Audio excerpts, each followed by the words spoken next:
Hi, I'm Kelly Stewart, and today I'm going to be speaking with Dr. John Demartini. John is a human behaviour specialist and a teacher, speaker, and author. He's written over 300 books and travelled to over 60 countries to teach his signature program, The Breakthrough Experience. I'd like to welcome Dr. John today, and we're going to be talking about and discussing post-traumatic stress disorder, or PTSD. Hey, John, how you going? Welcome. I'm doing great. I'd love to Thank you. dive deep into this subject Great. and really see what we can unearth for people to understand about PTSD. Perfect. So,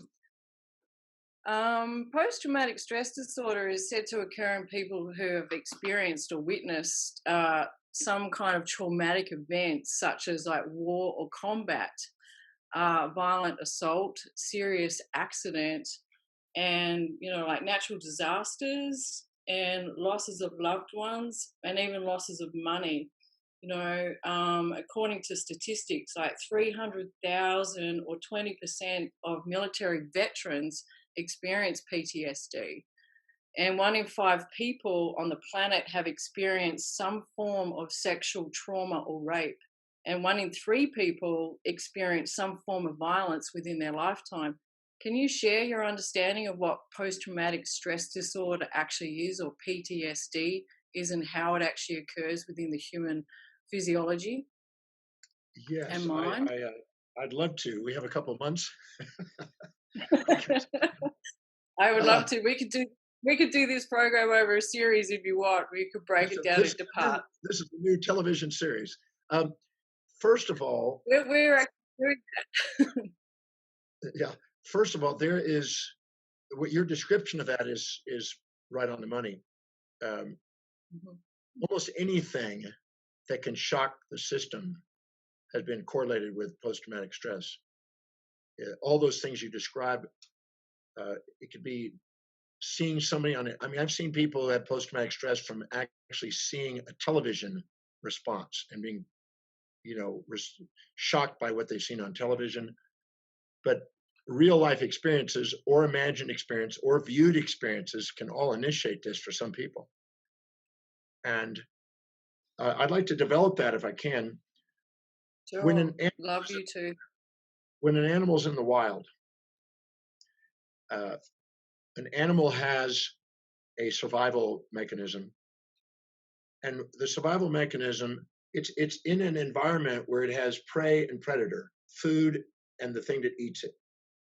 So it seeks the food with impulses, it tries to avoid the predator with instincts, and in order to survive, it has to create what is called a false positive and a false negative bias. And what that does is, if you see something in the environment, if you have a false negative, you're going to assume that it's not there when it actually is. It's so, if it's a predator, it could get you. And if it's a prey, if you assume that it's not there when it actually is, you'll miss out on the opportunity. But if you assume that the predator's there with a false positive, assuming something's there when it's not, you have a higher probability of surviving, because if it does jump out at you and to grab you, you're prepared. And the same thing for prey, you're more likely to be able to be on the alert with adrenaline to run after it and catch it.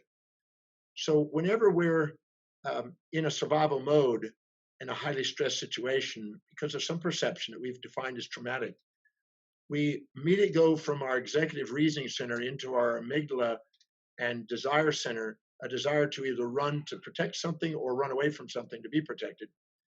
And this bias, this false positive and false negative biases, um, get accentuated and can go all the way to extremes, all the way to what we call infinities, where you have infinity over 1, which is all positive of the prey and no negative, or infinity over 1, all negative of the predator and no positives.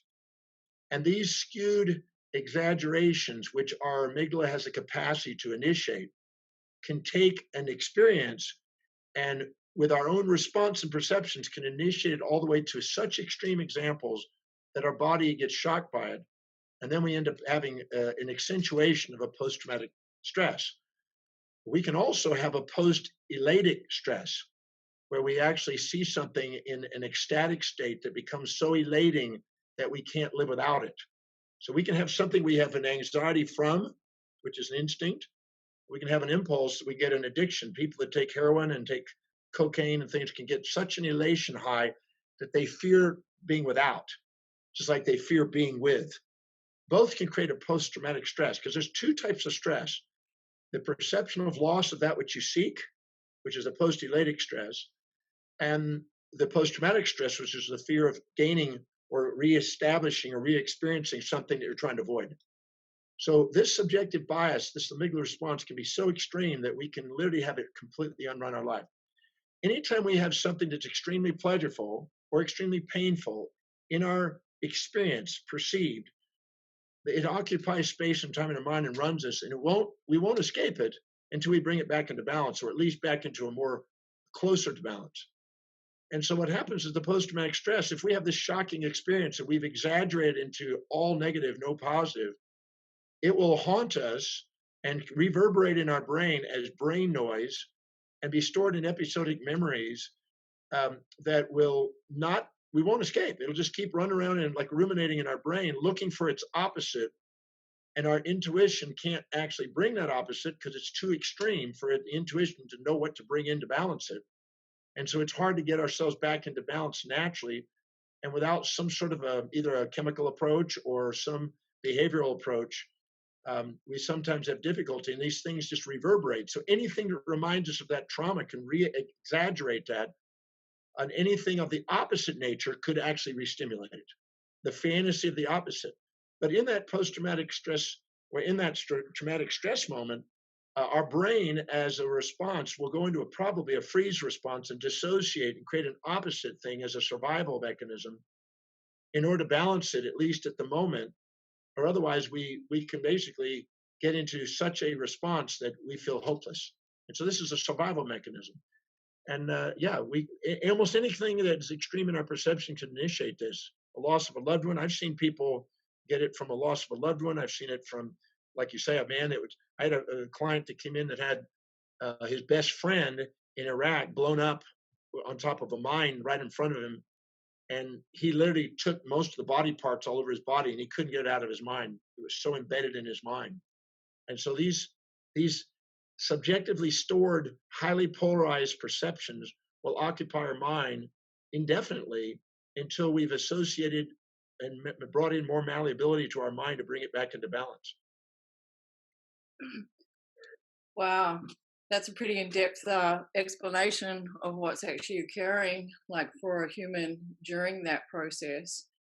PTSD actually expresses in many forms, like as you mentioned, it can be in the forms of anxiety, flashbacks, or night terrors. Extreme hypervigilance is also one of them. What effects are actually occurring in the mind and the body when a person is actually having those actual expressions occur? Can you explain what's actually occurring within the neurosystem, and what are the correlating effects that it's actually having on the nervous system at that time? That's a great question. I define an instinct as a mechanism in the brain to protect us from anything associated or reminding us of a previous experience that we polarize into more negatives than positives, or all negative, no positive. Something that's perfectly balanced, we don't have stress or distress from. But the more we polarize it, we have the fear of loss of that which we seek and the fear of gain of that which we avoid. So the more extreme that gets polarized under survival mechanisms, the more we're likely to have post-traumatic stress. Now, if we have an association that's got way more drawbacks and benefits, anything that was secondary that came along, the sounds that reminded us, the smells that remind us, the colors, the taste, the textures, anything that we associate, location, navigation, temperature, pain, anything that's associated with that original experience can elicit an anxiety response and a similar fear response, avoidance response, an anticipation response, and create us, because we're assuming that this is about to happen again. And unless we see the upsides and the benefits of that, that will continue to be there, and it can keep compounding where hundreds of things can initiate an anxiety about it. Hypervigilance, as we describe it. Because now we're on the lookout, we're frightened about anything that might remind us of that event, or anything to remember of that event. So we can look at the shoe of a friend that was in a car crash next to us that we felt responsible for, and the shoe can bring up it being causing an anxiety response, or anybody wearing shoes that remind us of that shoe, for instance. So we can get secondary and tertiary associations in the brain that can cause this hypervigilance, this hyperanxiety, and this phobia of anything reminding us again.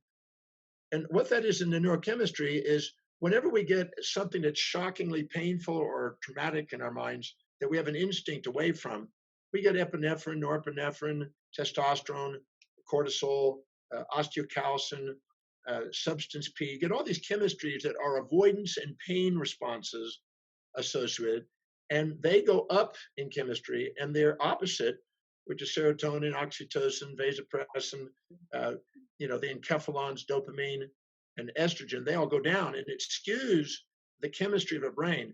And as long as it's imbalanced in our brain, it will keep anything that reminds us of it, will keep imbalancing that chemistry, and we'll have this neurochemistry that's altered, not because there's some random reason for this neurochemistry to be altered, but because we're storing this in our subconscious mind, in our episodic memories, waiting for it to be balanced. And the sooner we balance, the more quicker it's over. But if we don't balance it, that can stay and linger for years and get compounded and get dramatized and become even more traumatic as the time goes on, if we don't neutralize it and become malleable to it.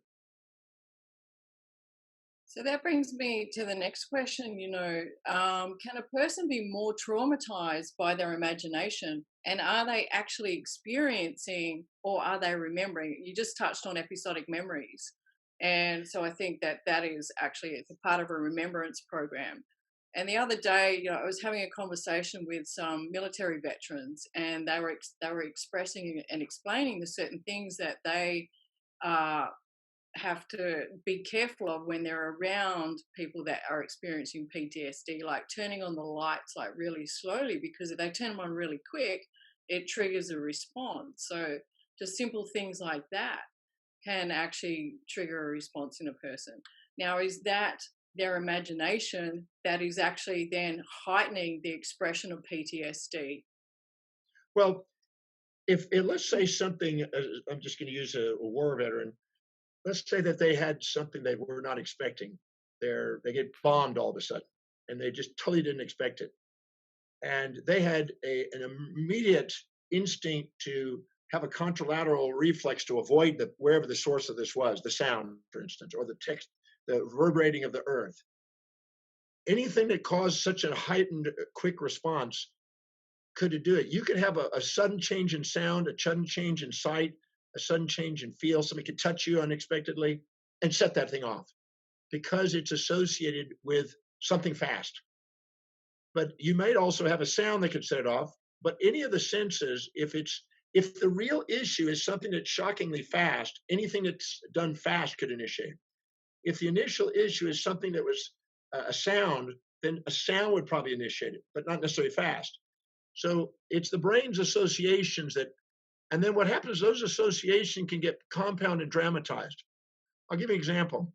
And this is where I differ in psychology. I'm not a fan of some of the psychological models, as you know. And what happens is I had a person that had a post-traumatic stress disorder diagnosis. And then what they did is the therapist sat and had them talk about it, hoping that somehow new association be made. But every time he talked about it, it would get dramatized. And they filmed the first time he talked about it. And over a 2-year period, when he talked about it later, there was new associations made that had no basis of the original event. Secondary dramatic events had been elaborated. We know that memories are malleable and they get changed with imagination, as William James says. And so we can actually create new associations with it and elaborate on it and put things in there that weren't originally there and dramatize it further and compound that thing. Or we can do the opposite. We can stack up new associations that are neutralizing it and eventually can fade and you'll be over with it. But we can make it, because it's malleable, we can actually add or subtract to the degree of that reaction, a post-traumatic stress reaction, based on what we associate with it over time and what we dramatize it. So dramatizing is a what they call a positive feedback system that makes it even more accentuated. And the negative feedback system is actually neutralizing it. So we can have events that neutralize it. We can find out that ever since somebody was something that shocked us, we find out, oh, We met the woman at the hospital that we're now going to marry. And now we associate, oh, we found what we are infatuated with this painful experience, and that can calm it down. We could also go to the same hospital and get a Brutus Gladys nurse that's a giant, rough, crazy woman or whatever, and you can associate the trauma now going to the hospital. Now I'm secondary traumatized. So we can dramatize it or neutralize it based on the associations we make on an original event. Our brain is so malleable. That's why what we put into our brain and what we associate with this traumatic event, we can neutralize it or actually accentuate it. And somebody that knows what they're doing can neutralize it very quickly or dramatize it really quickly, and they could get perpetuated. And then there's secondary gains that you could actually get a situation where you found out that you've been traumatized, and then you find out the government honors it and then pays you a very handsome fee on a yearly basis to take care of you. And you can now associate, as long as I'm traumatized, I got an easy life because I'm being taken care of. And you can then accentuate the drama because it gives you more income and it gives you more sympathy. And we can get addicted to sympathy associated with it. And then what happens, we got a motive not to get the actual trauma dissolved because we're getting too many benefits out of the trauma. So there's lots of associations we can make with these so-called events. And my job in working with people is first decide what they want. Do they really want to dissolve this? Do they want to go and are they getting too many benefits they don't want to dissolve? If so, they're going to resist getting it solved. Or if they're not getting enough benefits, they're going to want to work on getting it solved. So it depends on what their motives are. I got to ask that, as you know, beforehand. Yeah. Thank you for sharing that. And because my next question was going to be like, what do you perceive actually holds people in the expression of PTSD? And working with clients that we actually do see have post-traumatic stress disorder, but that is one of the very things that we have noted that actually holds people in the expression of that is the secondary gain to actually receiving benefits.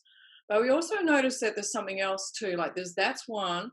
But the second thing is that when they're released from the military, they don't really have a purpose or mission, and they're not actually having an understanding of what it is that they'd really love to go and be doing and spend the rest of their life actually on purpose. So I think there's two correlating responses that happen there. Definitely the secondary gains from actually receiving benefits, but also maybe a tertiary that they don't have a understanding of what their highest values are or what their next purpose, vision, and mission is to be. Can you speak to Exactly. that? That's a very, very important component. Anytime because everybody has a set of priorities, a set of values that they live their life by moment, and every decision, perception and decision and action is based on it. Whenever they're living by high values, the blood glucose and oxygen goes into the forebrain and into you might say, the executive functioning area of the brain, where we have more objectivity and less volatility. We have self-governance. We have more clarity of vision. We feel meaning and purpose. Whenever we're not living in that and we're in our lower value systems, we're more like in our amygdala, where we tend to accentuate and dramatize the situation. So if we can get them to find out what it is that is really deeply meaningful and purposeful to them and discover what's really valuable to them and start getting them to incrementally build priority actions on a daily basis towards that and get them functioning from an executive function and give them more rewards from doing that than what they're getting right now, playing in post-traumatic stress strategy, they will then have the ability to override their amygdala and calm down the survival accentuations and dramatizations, and that helps them. That's why I don't think a therapy or an approach to post-traumatic stress is complete without having them find out what they really, really, really want to do and value, and give them something to pursue, and do it in a way that it is able to produce a deeply meaningful response that makes a difference in others, that makes an income. So they can feel that they're contributing, they feel that they can produce enough to survive and have a better life than what they are currently having, being taken care of by secondary gains, for instance. Absolutely. Totally agree with that. Thank you for sharing it. So, as the work that we do, and I just want to lead into the Demartini method and how that can actually assist a person in integration so that they can potentially move through or move past their expression or their experience of PTSD. and being able to have full integration of that. Can you actually explain a little bit about what the Demartini method is and how that would actually really help a person actually like transform from post-traumatic stress disorder? Yes, I've been blessed to, and you've I'm sure done many of these now. Um, been blessed to work with post traumatic stress many times. I think I get them almost every week in the programs. Um, what's interesting is because stress is there's two forms of stress: the perception of loss of that which we seek, and the perception of gain of that which we try to avoid. And things we seek and avoid are things we are, impulsively infatuated with or wanting and instinctively avoiding that we resent. So anytime we can neutralize those and bring those into a pair of opposites at the same time, we create a state of appreciation and love. So the Demartini method is a series of very concise questions that make you conscious of your unconscious information. For instance, if you're infatuated with something, you're conscious of the upsides and unconscious of the downsides. If you're resentful to something, you're conscious of the downside and unconscious of the upsides. Your intuition is trying to make you conscious of that which you're unconscious of to bring it back into balance, but your emotions tend to dramatize it. Your impulses and instincts tend to dramatize it as a survival mechanism. Well, the Demartini method is designed to transform survival into thrival and to strengthen intuition and to govern the impulses and instincts that dramatize our perceptions. So what it's doing is it's asking, because in a traumatic experience, your assumption is that there's way more drawbacks and benefits, more pains and pleasures, more losses and gains, more negatives and positives, more disadvantages and advantages in your awareness. So the Demartini method is first defining what is that. And many people walk around with the idea, well, I have fear, but I fear of the unknown. I had a guy this morning that I was consulting with in London that he believed he had fear of the unknown, anxiety of the unknown. And I said, no, no, no, no. There's no such thing as fear of the unknown. There's fear of the content of your mind when you're feeling the fear. So go to the moment when you're actually feeling the fear and you'll understand what the content is. We've identified it in a second. He goes, oh, now I know what it is. So the first thing to do is to identify the specific uh, experience and define what specifically is that you're labeling traumatic. What is it that you perceive has got more pain than pleasure, more loss than gain, more negative than positive to it? And it'll be some action that occurred in your perception, and defining what that trait, action, or inaction is the key. So remember, I had a woman that was shocked because her husband went berserk and started hitting her, and that was traumatic to her. And it was the action she perceived that was unexpected. That was the trauma. She never imagined her husband ever do that, and he lost it. He was really reactive, and he got into his amygdala and reacted. So first, we identify what specifically is the action or the behavior that you're judging. Once we identify that, we can then have a number of ways of approaching it. We then have to go in there and find out where exactly the opposite is in the mind at that moment. Because the mind, if it's having a traumatic event, will dissociate from that and associate with the compound information in the brain that balances it in order to neutralize the brain and to neutralize the chemistry and electronics of the brain. So I go to that exact moment where and when you perceive this traumatic event, identify what specifically is the issue that you're traumatized by, the perception. I look at the context, why did it occur in their mind, and if it's happening to them, and then I go at that moment, where are you, when are you, exactly what is it, and then I go exactly at that moment, where in the mind is the opposite content of the perception. And the people go, well, it isn't. And I go, yeah, look again.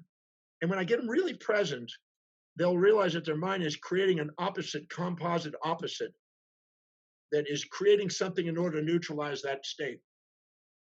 Once they go in there and find that opposite, they're going to all of a sudden realize that, oh, there's something that's tragic and traumatic. There's something ecstatic and exciting and elating that's going on in the mind at the same time. And they weren't aware of it. They were totally unconscious of it. Post-traumatic stress only occurs when you're conscious of one side and unconscious of the other. So the Demartini method is a way of becoming now conscious of both sides, which immediately neutralizes the original perception. Then we go in there, depending on what that issue is, we have to look at what is the benefits of that perception and what's the drawback of its opposite, and we neutralize those and bring those back into a ratio of 1-to-1. And then all of a sudden they'll report that the thing that they thought was traumatic isn't traumatic anymore. It was just a ratio of perceptions that they've stored in their mind that they have never neutralized. So the So Demartini in method is essence, a powerful tool to ask questions to neutralize perceptions that are highly polarized in the name of trauma. like trauma is not just one thing that's happened, it's made up of a subset of traits. Is that correct?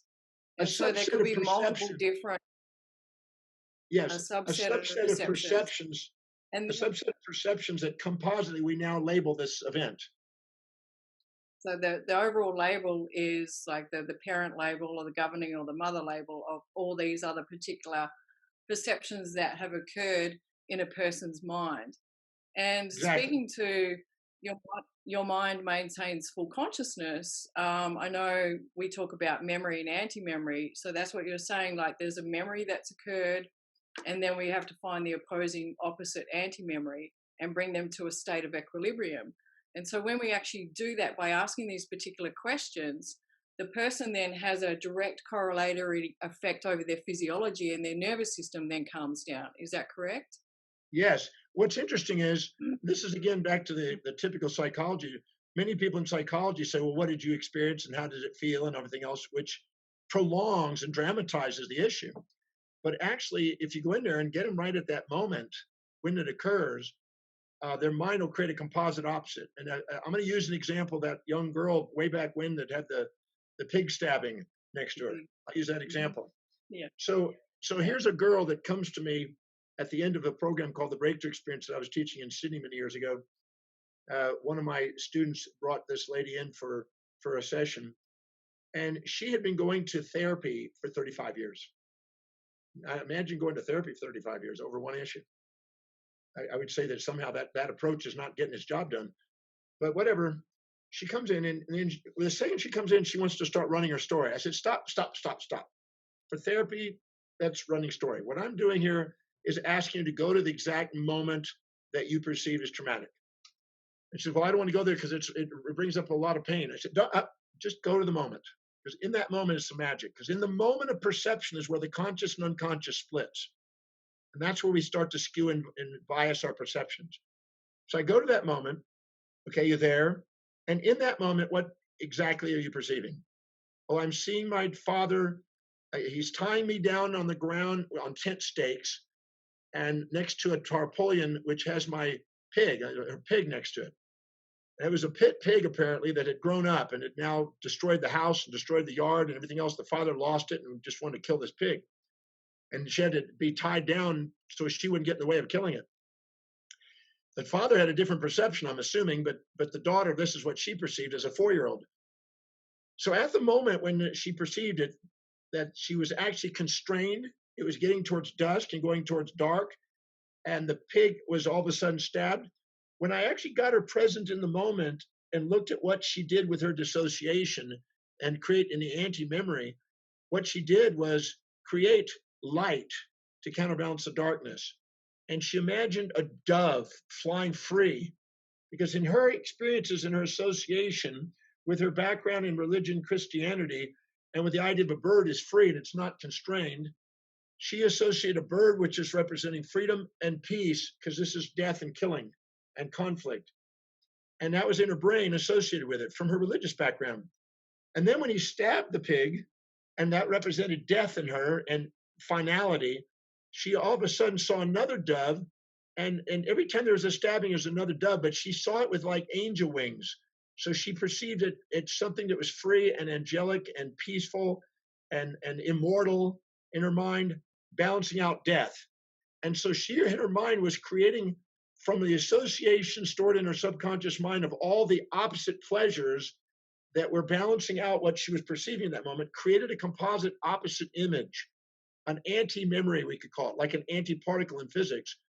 And this anti-memory associates the chemistry that balances out the chemistry and associates the electronics that balances out the electronics of the perception in the episodic memory of the trauma. And when I brought her to that moment when she got it and she saw that was there, and I explained to her that at the moment she's tragic, there's an ecstatic. And she looked at that and she saw them both together and it popped. The tragedy all of a sudden had a different meaning because she realized that she was only conscious of that and unconscious the other. And when she was conscious of both of them at the same moment, the entire pain of that thing just popped. And then I asked her, what's the drawback of holding on to those angels in the images, which she has been using ever since?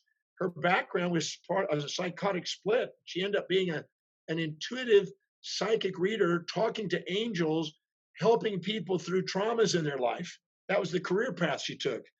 And she realized that the very thing that happened that was tragic from her dad was the source of the thing that she's doing now in her career. And she sat there and I said, well, do you love your career? She goes, yeah. And I said, well, did you thank your dad? No. I said, can you see those are correlates? Yes. But can you see that those angels are just associations and projections of your own mind? And then we found the drawbacks of having to rely on them and the benefits of what happened to the dad. And we leveled the playing field and it popped. And she was in tears of gratitude. And when she did, the gentleman that brought her there became a father figure. And she then hugged her father and thanked him for the whole experience. And after that, it was over with. The so-called post-traumatic stress disorder for 35 years was popped and over with. And of course, the clients she dealt with changed because there was no need now for psychotic clients. She started getting objective, reasonable clients in her career. So it's quite interesting to watch that the mind is maintaining a pair of opposites in a balancing act, a full quantum effect, I call it. And so if we're conscious of one, the unconscious is there. Our intuition is constantly trying to make us aware of that.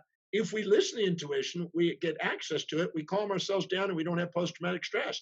If we don't, and it's highly charged, our intuition is too weak to get it, and we need something to bring us into that awareness. And that's where the Demartini method can do it.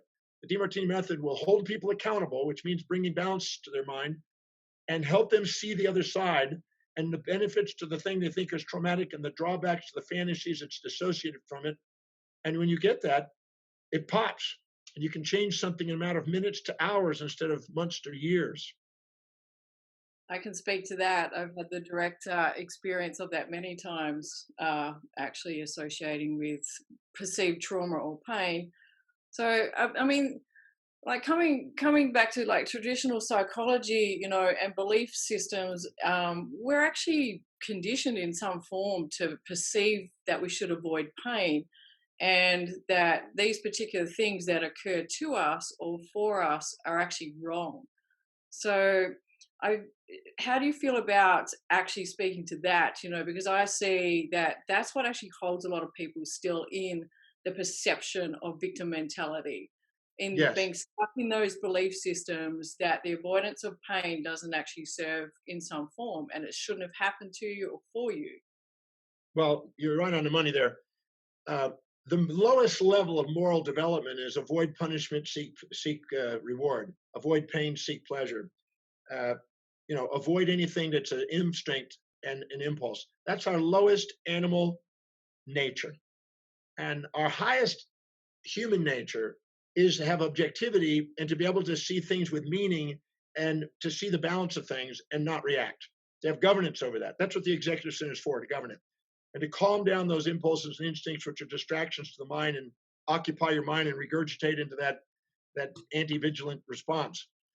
So yes, if we go into the morality that we give in our tradition and conventions of society, our mothers and fathers and preachers and teachers that have taught these things, we don't even realize that we've conformed to a tradition and convention and a belief system of people who may not be objective, may not be masters of their life, and may actually be part of the sheep mentality of the conformity of society that's morally black and white instead of morally gray.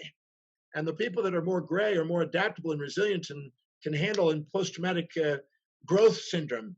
There was a gentleman that turned post-traumatic stress into post-traumatic growth syndrome. So he got a great award on that because he says that we have amazing resilience. But if we don't see how the things have meaning to our life, like Viktor Frankl in the concentration camps, the rest of people died, but the people that find meaning in it, they live. And they become resilient and adaptable and use it to their advantage. So if we're highly moralized and highly black and white in our thinking and highly rigidized, we're more vulnerable to post-traumatic stress. And if we're more gray and more resilient and see both sides of life, which is a higher brain, cortical brain area, we can actually adapt and find the blessings in these things and find meaning in them and then turn them into opportunities and have post-traumatic growth syndrome, not traumatic syndrome.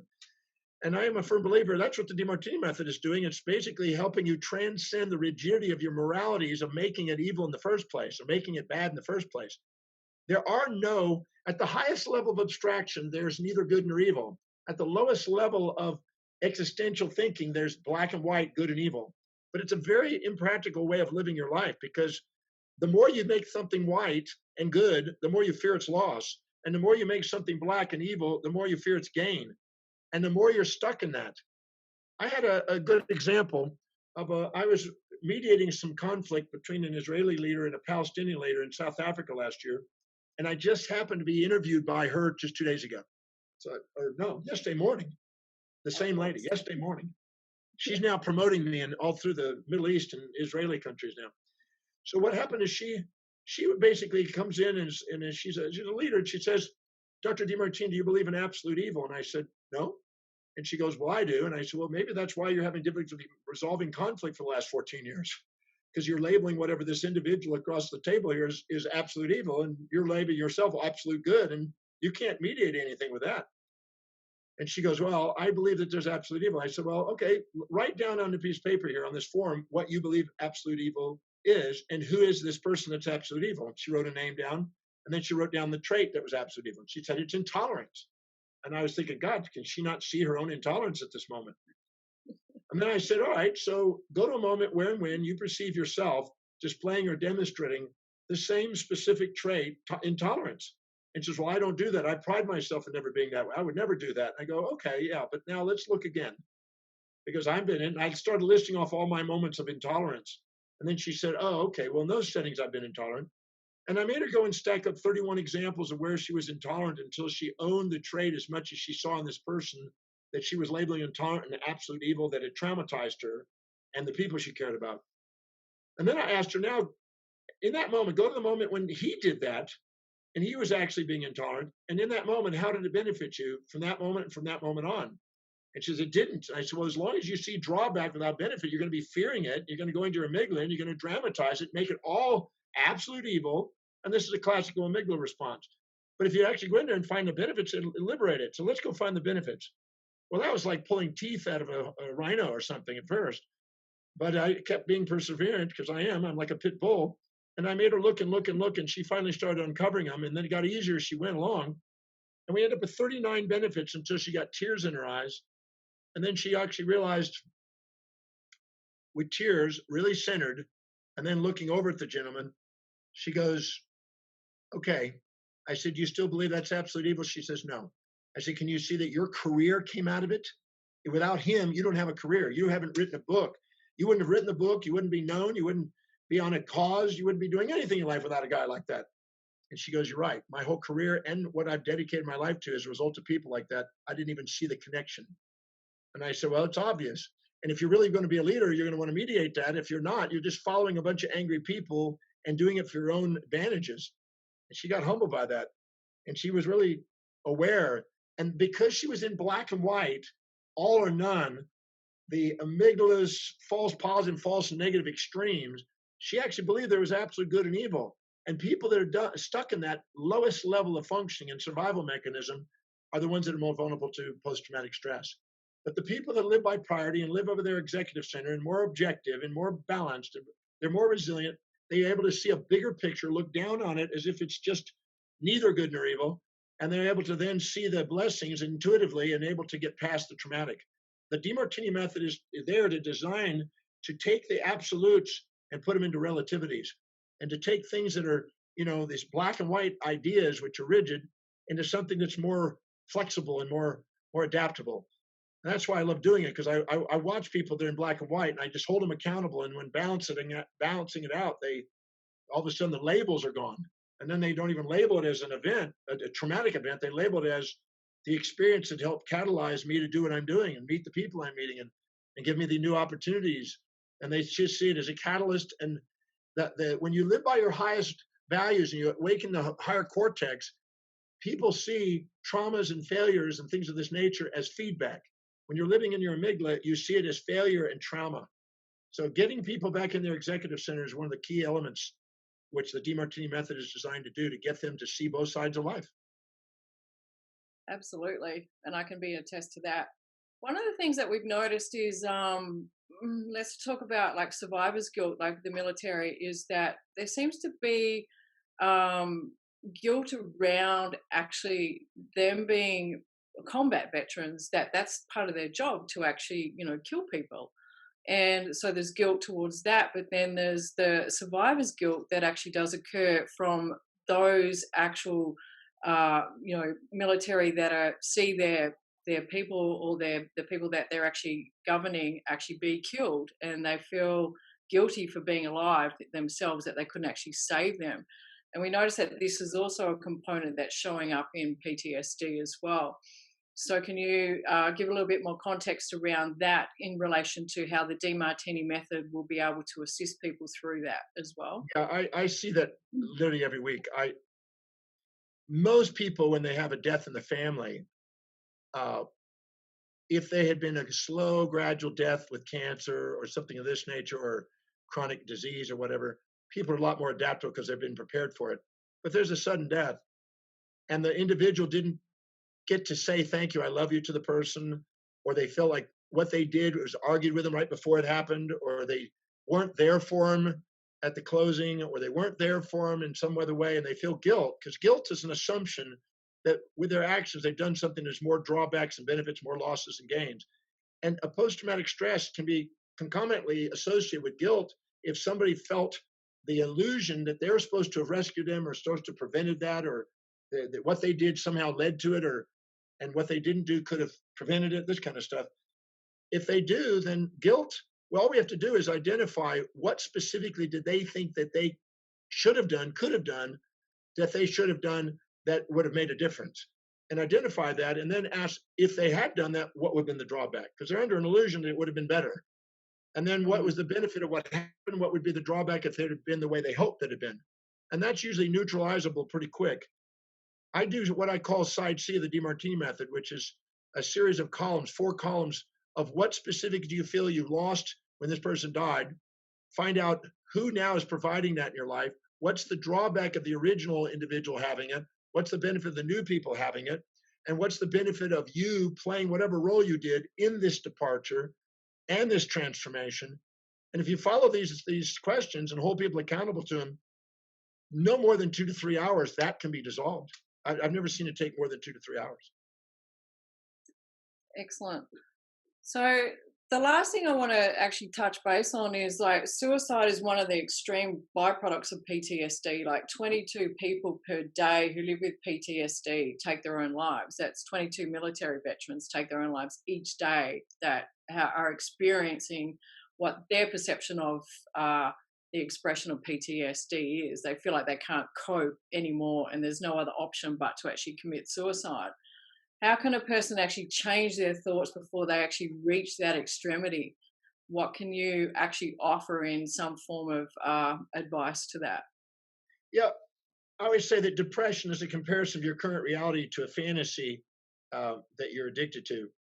I worked with somebody the other day who was from a foreign country, um, and they were really angry because uh, they were actually suicidal because somebody left them, right, and for another woman. I thought that was, and and what's interesting that she had the fantasy of where the relationship was going and was blind to all the downsides and frustrations and aggravations that the relationship was bringing, but was holding on to the fantasy and then comparing what happened to that fantasy.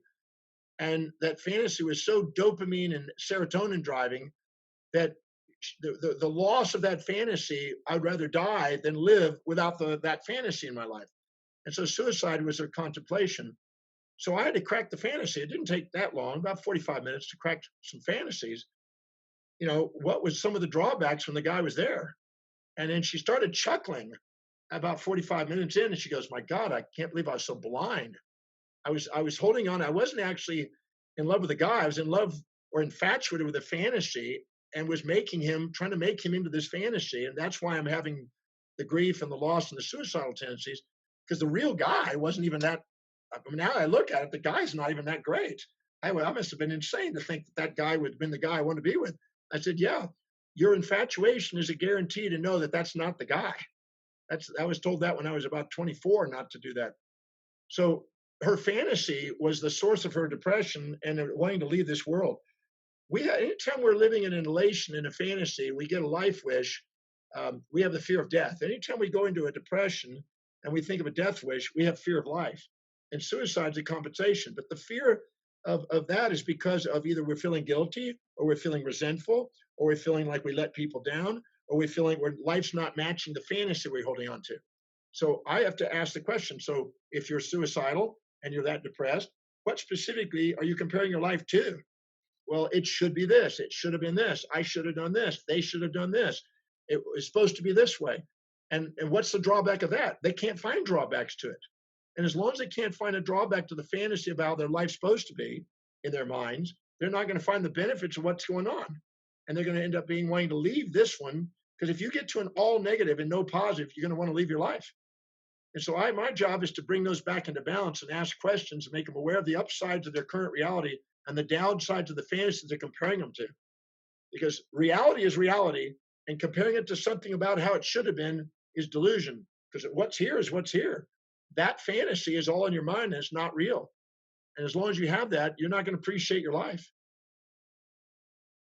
Thanks for sharing that. I really do appreciate it from that actual perspective. It makes so much sense when you actually deliver it in that form.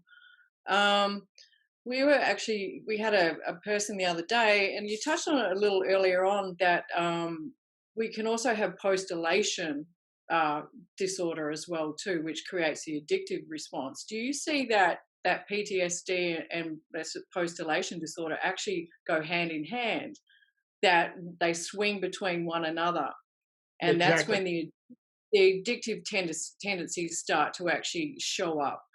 Yes. The more we compare what actually occurred to a fantasy of how we wish it would be, the more they polarize. So our job is to find what the anti-memory is and break that by finding the drawbacks of the anti-memory, the dissociation. When an animal is in the wild and there's a predator, it has three responses. It has the ability to fight or flight. If it feels strong enough, it'll fight it. If it feels weak enough, it'll flight it. But if it feels like can't fight it and can't get away fast enough, it'll freeze and act dead like a possum. In that freeze response, whatever it's perceiving, the anti-memory will show up in the mind as a dissociation survival strategy in the mind, knowing that it might about to be eaten, and it'll dissociate. Many people think they're actually having religious experiences during this. A lot of people have these things. The dissociation in the temporal lobe, creating hyper-religiosity, is very common in traumatic experiences. And many times they look and think that some savior or something out there is going to protect them and save them from these traumas. They pray to something outside them because of it. But this dissociation from the trauma and this association with the fantasy both have to be neutralized to have that post-traumatic stress completely neutralized. And it's not that hard if you're methodical and just stay with it, but you just got to stay with it. You have to be methodical and not stop until it's neutralized. So in essence, like when they go into the post-elation phase, when they're actually in the extreme trauma phase, is there a component that becomes a memory that they actually know that's actually occurring? And so when they step out, let's just say they step out of the military and they're released for something like that. So we see a lot of addictions actually occurring. Is there a memory that actually brings them to that they start to want to emulate that particular feeling? So that's where they start to actually, take the drugs or drink the alcohol and put on all these different medications and stuff, because they're actively sourcing that feeling that is a memory associated to that traumatic response in that moment, but they're not I've conscious never to it. I've never seen an addiction without a subdiction. And Hmm. either of them can initiate the addiction subdiction response. An extremely powerful, it's the same thing for bipolar. Bipolar is usually elicited by a trauma or an ecstasy. Anything that polarizes the mind outside what I call 7-to-1 ratios of perception, you can get them.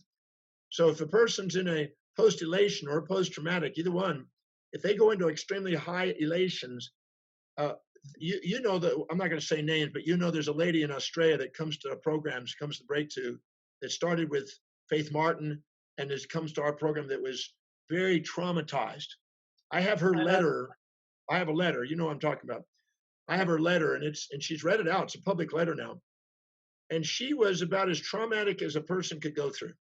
I mean, she was slit across with multiple places and by knives, and blood was put all over her body. She was knocked part of her teeth out. She was beaten. She was rape. She went through what most people, and I read it the other day in the class, and there were some women crying, and one woman walked out of the room. That's how traumatic it was. So as I was reading this thing, and then I read the second half and how she's turned all of that into gratitude today and what she's doing with her life today. And she had to work, and she did a lot of work with this, many hours of work on it.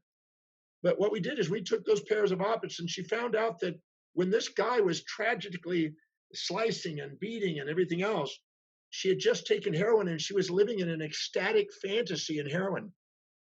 And the more she was going into bliss, the more reality was bringing in trauma. And I'm going to say this is going to shock people when they hear this. The traumas that we call post-traumatic stress disorders can be part of the therapy of breaking the addictions to ecstatic fantasies. And we draw them into our life. I've said this for many years now. As long as we're addicted to a fantasy and we're not willing to listen to our physiology, our intuition, or our friends to get us back out of that fantasy, we can have tragic events come into our life to try to break the addiction to it. So past traumatic stress disorder can be also concomitant with a post-elation stress disorder, if you want to call it that. They're both paired. And most people just think, well, this one I like, I want to get rid of this one, but both of them are necessary to neutralize, or otherwise we're going to keep perpetuating the problem. Because as long as we're addicted to fantasies, we're going to keep attracting tragedies. Thank you for sharing that. That makes so much sense.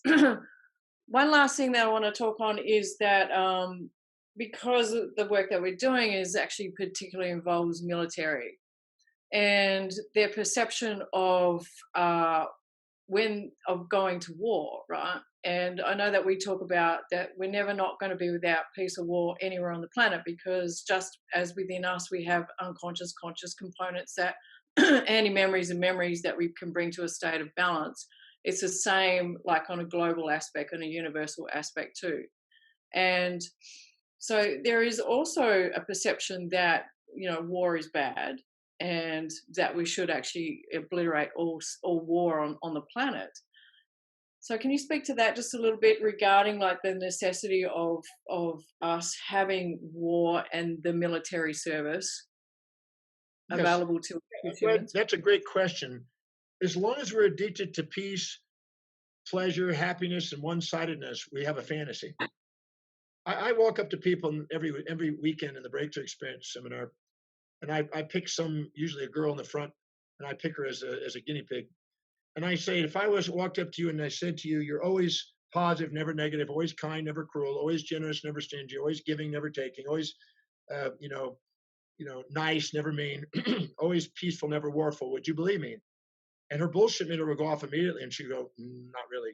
Because she'll be thinking of all the times when she's been the opposite.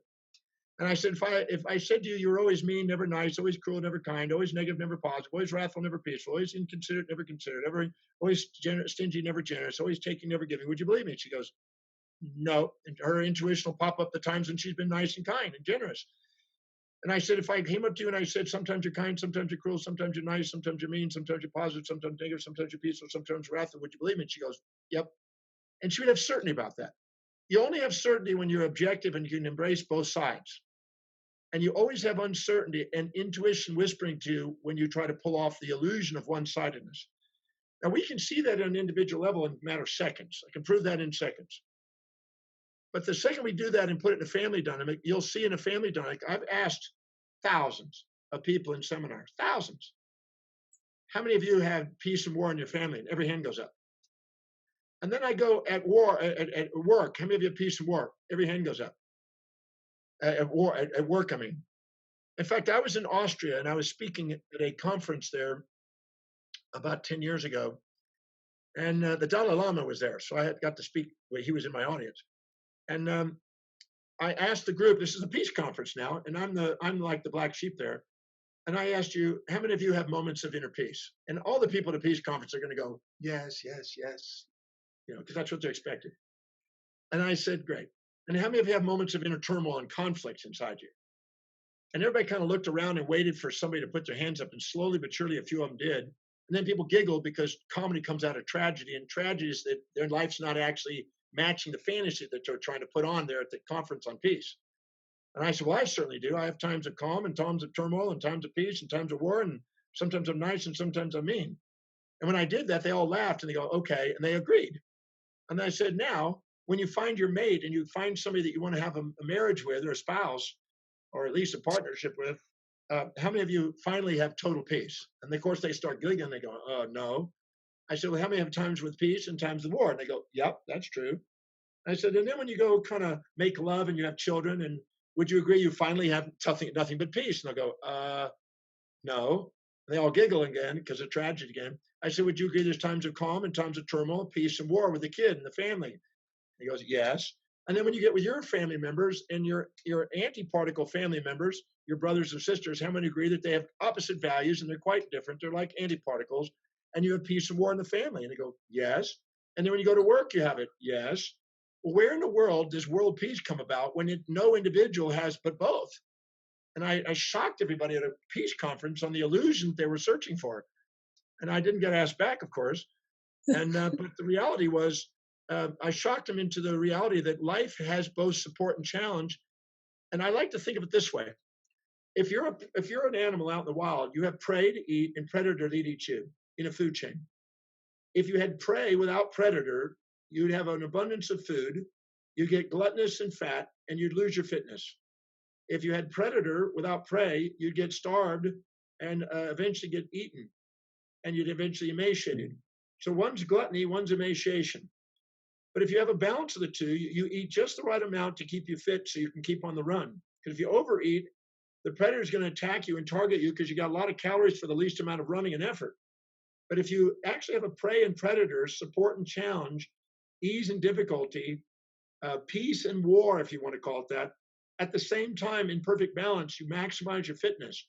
And if we get overly supported in life, we get juvenilely dependent. If we get overly challenged, we get over precocious independent. But if we get a balance of those, we grow at the right rate, maximum efficient rate. So the idea of having a one-sided world is delusional. And if we program people into thinking that, and they're expecting one side, then when the other side comes, they're not prepared, and it's highly distressful, and it seems even more traumatic. But if they have a realization that this is life, and the reason there's conflict is because people are not knowing how to communicate each other's values because of black and white opinions and value systems, then we understand realistically how life is, and we're more prepared for this so-called trauma. In fact, we may not even see it as trauma then. We may see it as a feedback system to teach us how to communicate more effectively. Just in actuality, reality playing out for us to be able to have the expression of support and challenge into transformation in any given moment. And when people get in a marriage, I say that most people are searching for somebody who's similar to them, right? So they're infatuated. And then they wake up and find out that they have opposite behaviors, and then there's challenge. And love is a balance of those two. Imagine if I walked up to a woman and I said, I just want to do everything you want me to do. I want to be everything you want me to be. And I just want you to be peaceful and pleasurable. I just want to satisfy you in every moment. The woman would say, get a life, stand up to me, be a man. But if I go in there and I bitch at you and tell you what to do and demand things autocratically at you, you burn out. And boredom by over support and burnout by over challenge is unfulfilling. So we strive for a balance of those two. I always jokingly say a perfect marriage is a perfect balance of boredom and burnout. And people laugh. Well, life is no different. We're married to the universe. And if we're expecting a one-sided world or a universe, it's pretty delusional. There's build and destroy at every level. There's a conservation laws that confirm that. At the subatomic levels, you have generation and annihilation of particles. At the atomic levels, you have dissociation and reintegration or recombination. At the molecular levels, you have E1 and E2 and SN1 and SN2 organic molecule relationships of build and destroy. At the cell level, you've got mitosis and apoptosis. At the tissue level, you have plasticity, blastic, and clastic. At the system level, you have the autonomics that build and destroy. The whole life needs both life and death and build and destroy and peace and war. That's the game. It's the evolution of men depends on that transformation, and transformation has to have build and destroy. A city that doesn't destroy old buildings and build new ones eventually stagnates and can't keep up with the economy. You have to have both. And that's why the illusions of peace and war have to be integrated. And I really see that love is a balance of those two. Thank you. Thank you for sharing that. Really do appreciate it. So, how can people actually learn more about the Demartini method and to be able to actually, if they are experiencing PTSD, like where can they go to and how can they actually find out more information to actually have this formation of transformation as opposed to traditional psychology? Well, um, a simple way of finding out about it is go to the Dr. Demartini website, drdemartini.com website, and that gives a lot of education about it. And soon there'll be an app where, in fact, on Sunday I'm looking at the nearly final product now. Be an app where people can do all of the questions on their own on their phone, so they have it with them at all times. But we also have 6,000 people that I've trained on that are facilitators like yourself that know how to use the work and are out there, serving people every day. So if they go on the website, they can find out more about it. They can also find out where it's being trained at the Breakthrough Experience or training programs for it, or where they can find facilitators in their area that can help them with it. So that's probably the best place to go is just go online. I also have an online program called Alchemy of the Mind, which is about the Demartini method that I put out a little over a year ago that gives people an understanding of what this thing is, this method, and its use and its applications. It's to me, it's almost insane not to apply it because I've seen traditional psychology, and there's some places where that has very strong merit, but it's just not as efficient. I know that sounds biased because I'm the founder, but I've been working 47 years on this thing, and I really believe we've got a more efficient way of dealing with now. We had a study done in Keio University in Japan on grief, and we took a group of people through the grief process, which is part of the Demartini method, who had prolonged grief syndrome from 6 months to multiple years, and in 2 hours dissolved it. And 1 year later, none of them have grief. And they actually tried alternative therapies, and none of them achieved that. None. Ours got 100%. They got zero. So there's a new model out there, and it's time to be shared with people. And I think the post-traumatic stress community that have been through this and they have these experiences, or some are very horrendous experiences in their mind, I believe that it deserves to have access to that tool as an alternative, because the fact is, if they apply it, they're going to get a result. That's that simple. They're going to get a result. And I'd love to see that. And so thank you for getting that out to people, because I think that it's insane not to have people aware of it and know how to use it. And they can do a No, lot of it on their own. you're welcome. Like I see it as that it's assisting people to leadership and mastership of their own lives, that they are able to actually take themselves and govern themselves to a place of mastery, so that they can lead their own lives. And one of the things, as you know, like I work with horses, and we actually do use horses and the Demartini method at the same time. The horses become a non-biased feedback mechanism to the actual expression of the person while we're integrating them in the moment. So the horses are actually giving them the feedback because of the connection through like the morphic fields as such. They're picking up on the energy and wave vibrations. So, it's an unusual way of actually using the method, but we see that, it actually, the horses are actually also having a direct effect too as well. So I just love I, that aspect of the work, being able to bring that in. I believe you've definitely specialized in horses and done amazing things with them. I I'm absolutely certain that if an individual is present and is not polarized in their perception emotionally, if they're riding a horse, it becomes a dance. It's like they're tangoing together, and it's just an amazing thing to watch.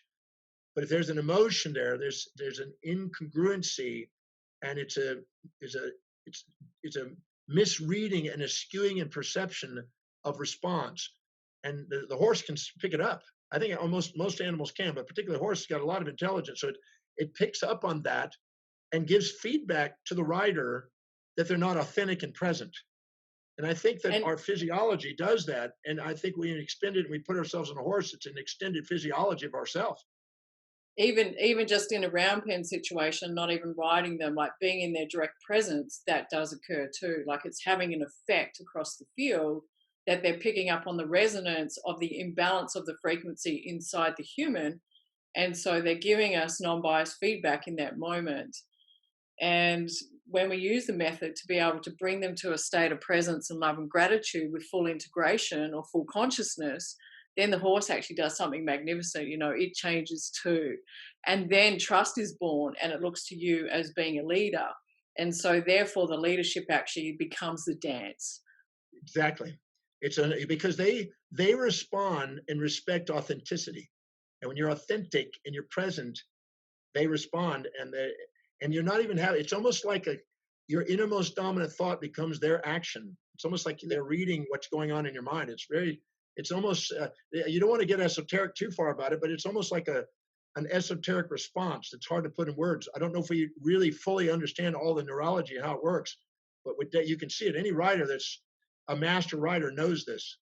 So I think that's And true. But I think when it comes to humans, we have an animal nature inside us, and we do the same. The animal part of us lines up and brings order, and it helps us heal. If we actually take a post-traumatic stress, I just got a video, if I shared it with you, a man that was in a coma for a number of weeks, 6 weeks, I believe, and didn't have his memory when he came out, didn't know who he was, and he had to gradually reclaim it. But in the coma, a song was revealed to him. And so now he's doing everything he can to get this song out in the world. He's doing crowdfunding to try to get this song and create this song. And this post-traumatic stress, he's now in tears of gratitude for this stress because it's unveiled this enormous song that he believes the people, when you hear it, it's inspiring. So in his mind, because he's associated such an inspiring thing from this trauma, he says it's a gift. He was given the gift of this trauma. That's what's possible. We can find meaning in things and use it as an opportunity to do something extraordinary in life. And instead of being a victim of history, we can be a master of destiny. I think that's what the Demartini method is for, to transform victims of history to masters of destiny, from post-traumatic stress to, in a sense, post-experience inspiration. or the gift of trauma. The So, gift of so trauma. thank you. Yeah. Thank you for sharing. That was wonderful. And one of the ways that I love that, perhaps we could just rename it to the gift of trauma.